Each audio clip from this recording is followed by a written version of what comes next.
अस्सलाम वालेकुम dear students.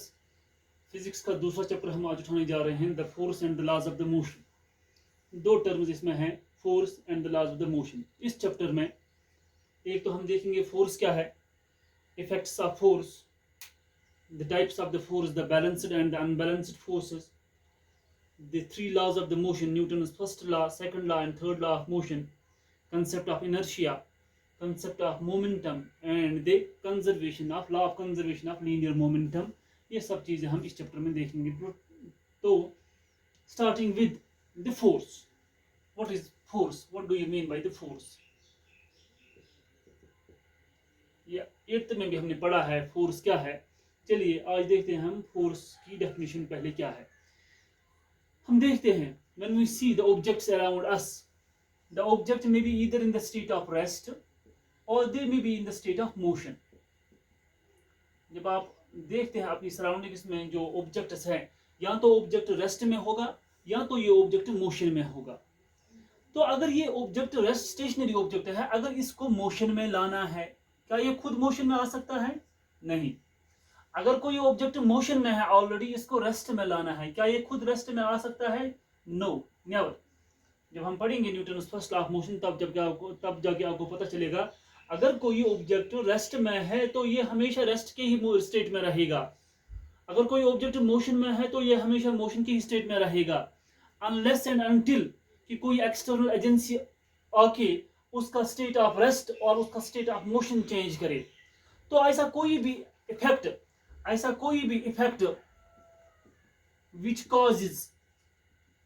which causes a change in the state of rest or of motion is called force। तो ये force क्या है? एक कोई ऐसा इफेक्ट जो किसी ऑब्जेक्ट के स्टेट ऑफ रेस्ट को चेंज करता है या किसी ऑब्जेक्ट के स्टेट ऑफ मोशन को चेंज करता है। कोई ऑब्जेक्ट रेस्ट में है, स्टेशनरी है, उसको मोशन में लाना है, ये खुद मोशन में नहीं आ सकता है जब तक इसके ऊपर एक इफेक्ट आ जाए इन द फॉर्म ऑफ फोर्स। जब तक इसके ऊपर एक फोर्स एक्ट हो तब जाके ये मोशन में आता है। और अगर कोई ऑब्जेक्ट ऑलरेडी मोशन में है, ये खुद रेस्ट में तब तक नहीं आएगा जब तक इसके ऊपर कोई फोर्स, एक्सटर्नल फोर्स काम करेगा, इस ऑब्जेक्ट को मोशन से रेस्ट में लाएगा। तो एक ऐसा कोई भी इफेक्ट जो किसी ऑब्जेक्ट का स्टेट चेंज करता है from the state of rest और द स्टेट ऑफ मोशन, ऐसे इफेक्ट को आप कहते हैं ऐसे इफेक्ट को आप कहते हैं फोर्स। जैसे आपको दरवाजा खोलना है, you have to open a door, what we do, we push the handle and vice versa। to open a door we push the handle, we just push the handle and vice versa। to close the door we pull the handle। so the different actions in our day to day life, जहां पे आप देखते हैं कहीं पे हम push करते हैं, कहीं पे हम पुल करते हैं या लिफ्ट करते हैं, किसी चीज को ट्विस्ट करते हैं या किसी चीज को twisting, lifting, twisting, pulling, pushing and pressing, किसी चीज को प्रेस करते हैं। ऐसे सारे इफेक्ट्स में क्या होता है इन्वॉल्व? एक एफर्ट होता है इन्वॉल्व, जिस एफर्ट को आप कहते हैं force.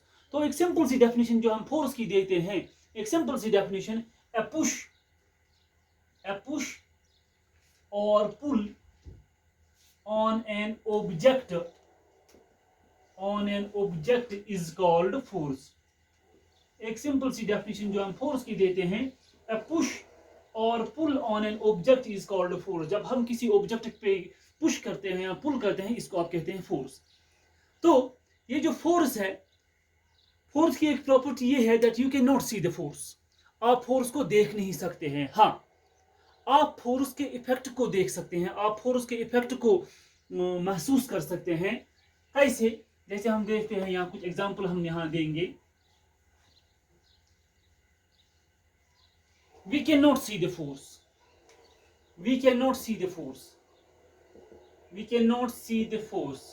but we can feel its effects, हम इसके इफेक्ट्स को महसूस कर सकते हैं। आप फोर्स को देख नहीं सकते हैं, हाँ इसके इफेक्ट्स को आप महसूस कर सकते हैं। फॉर एग्जाम्पल, पहला इफेक्ट जो फोर्स का है, it can move a stationary object. It can move a stationary object. एक स्टेशनरी ऑब्जेक्ट है, इसको ये मोशन में ला सकता है, पहला इफेक्ट है। फॉर एग्जाम्पल, ये ग्राउंड है, ग्राउंड पे एक फुटबॉल है, ये फुटबॉल है, ये रेस्ट में है।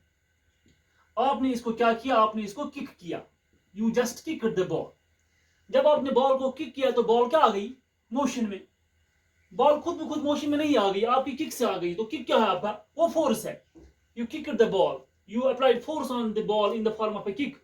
सो यहां से हमें पता चलता है that the force can move a stationary object। एक स्टेशनरी ऑब्जेक्ट है, इसको जब आप फोर्स बाहर से देते हैं तो ये ऑब्जेक्ट जो है मोशन में आ सकता है।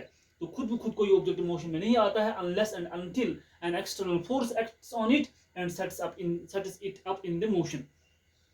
दूसरा इफेक्ट फोर्स का that it can, दूसरा इफेक्ट फोर्स का जो है, it can stop a moving object। एक ऑब्जेक्ट ऑलरेडी मोशन में है, इसको रोक सकता है, इसको रेस्ट के स्टेट में ला सकता है फोर्स। जैसे फॉर एग्जांपल, ये बॉल है, ये ग्राउंड पे जा रही है, मोशन में है। अब देखिए कुछ टाइम के बाद ये बॉल जो है रेस्ट पे आ जाएगी, खुद ब खुद रेस्ट पे आ जाएगी। क्यों? इस पे एक फोर्स एक्ट होता है। जो ग्राउंड और बॉल के दरमियान जो फोर्स ऑफ फ्रिक्शन है, ये force of friction opposite direction में काम करता है, और इसी फोर्स ऑफ फ्रिक्शन की वजह से जो है ये बॉल जो है एक स्टेज पे रेस्ट पे आती है, रुक जाती है। Means the force can stop a moving object. एक फोर्स जो है ये किसी मूविंग ऑब्जेक्ट को रेस्ट में ला सकती है। तो ये भी एक इफेक्ट है फोर्स का। तीसरा इफेक्ट फोर्स का क्या है, देखिए बेटा, तीसरा इफेक्ट जो फोर्स का है, that is it can change the speed of motion of an object. तीसरा इफेक्ट फोर्स का, ये speed of motion of object जो होती है इसको चेंज कर सकता है। ये इसको इंक्रीज भी कर सकता है या इसको डिक्रीज भी कर सकता है। फॉर एग्जाम्पल, अगर ये कोई ऑब्जेक्ट है, ये ऑब्जेक्ट कोई है, सपोज ये जा रहा है इस डायरेक्शन में, ये हम कहते हैं डायरेक्शन ऑफ मोशन। आपने इसको फोर्स दिया यहां से, तो फोर्स और डायरेक्शन ऑफ मोशन की सेम है। If force is applied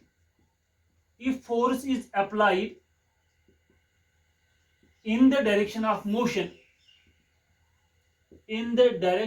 motion, तब क्या हो जाएगा, यहां से बॉल जा रही है इस डायरेक्शन में, हमने इसको यहां से और फोर्स दिया, तो जो बॉल की स्पीड है वो इंक्रीज हो जाएगी। If the force is applied in the direction of motion, speed increases. अगर इसका अपोजिट हम देखेंगे, यहां से बॉल जा रही है, हमने इसको यहां से वापस किसी चीज से इसको रोका, अपोजिट डायरेक्शन में हमने फोर्स दिया इसको, तो बॉल की जो स्पीड है वो कम हो जाएगी। इफ फोर्स इज अप्लाइड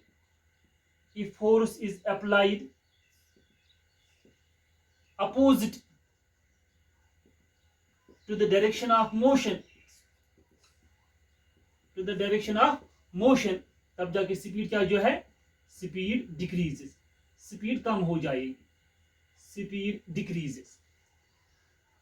तो ये तो हो गया तीसरा इफेक्ट फोर्स का। जब आप फोर्स अप्लाई करते हैं in the direction of motion, speed increase हो जाती है। जब आप फोर्स करते हैं apply opposite to the direction of motion, तो स्पीड डिक्रीज हो जाती है। इसकी एक और एग्जांपल मैं दूंगा। सपोज आप जब बाइसिकल चला रहे हैं, साइकिल चला रहे हैं आप, तो जिस डायरेक्शन में आप जाते हैं, अगर कोई फ्रेंड आपको पीछे से और धक्का देगा तो आपकी स्पीड इंक्रीज हो जाएगी। Means the force is applied in the direction of motion. अब अगर आप साइकिल पे जा रहे हैं, कोई फ्रेंड जो आपका है वो आपको पीछे से खींच रहा है वापस, आप इस डायरेक्शन में जा रहे हैं, फ्रेंड आपका अपोजिट डायरेक्शन में फोर्स दे रहा है, तो जाहिर सी बात है आपकी स्पीड जो है डिक्रीज हो जाएगी। तो ये हो गया तीसरा इफेक्ट फोर्स का, it can change the speed of motion of an object. तीसरा इफेक्ट फोर्स का। चौथा इफेक्ट फोर्स का क्या है बेटा, that this force it can change the direction of the moving body. It can change the direction of motion, the direction of motion of an object. एक object की जो direction of motion है इसको ये चेंज कर सकता है। For example आप देखते हैं जब अगर आप प्ले ग्राउंड में है फुटबॉल खेल रहे हैं तो ये जो है एक प्लेयर के पास जब बॉल होती है ये यहाँ से इसको किक करता है, बॉल यहाँ से इस डायरेक्शन में जाती है, यहाँ तक पहुंच गई दूसरे प्लेयर के, ये P1 प्लेयर है, ये P2 प्लेयर है। जब ये इसको वापस मारता है तो यहाँ से इसको जब ये किक मारता है तो ये बॉल जाती है यहाँ से इस डायरेक्शन में, यहाँ से आ गई इस डायरेक्शन में। तो अब देखिए इस प्लेयर ने जब किक मारी बॉल को इस डायरेक्शन में जा गई, जब इस प्लेयर ने इस डायरेक्शन में बॉल को किक मारी तो बॉल की डायरेक्शन चेंज हो गई। तो यहाँ से हम देखते हैं the force applied, it can change the direction, it can change the direction of the motion of the object. and दूसरी एग्जांपल जब बॉलर को ये बॉल करता है तो एक डायरेक्शन में बॉल जाती है, जब वापस बैट्समैन वहां से उसको वापस मारता है, फोर्स मारता है तो उसकी डायरेक्शन चेंज हो जाती है बॉल की।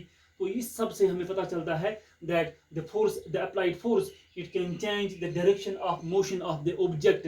And number fifth effect of force is that it can change the shape, of the object. It can change the shape of the object. अगर आप किसी ऑब्जेक्ट पे फोर्स अप्लाई करते हैं तो इसकी शेप भी चेंज हो सकती है। जैसे एक स्प्रिंग है, इसको आपने स्ट्रेच किया, इसको आपने फोर्स दिया तो उसकी शेप जाहिर सी बात है चेंज हो गई। जैसे आपने जब आप आटा भूनते हैं, while kneading the duff, when you push that duff with your hand, you continuously change the position and the shape of the object.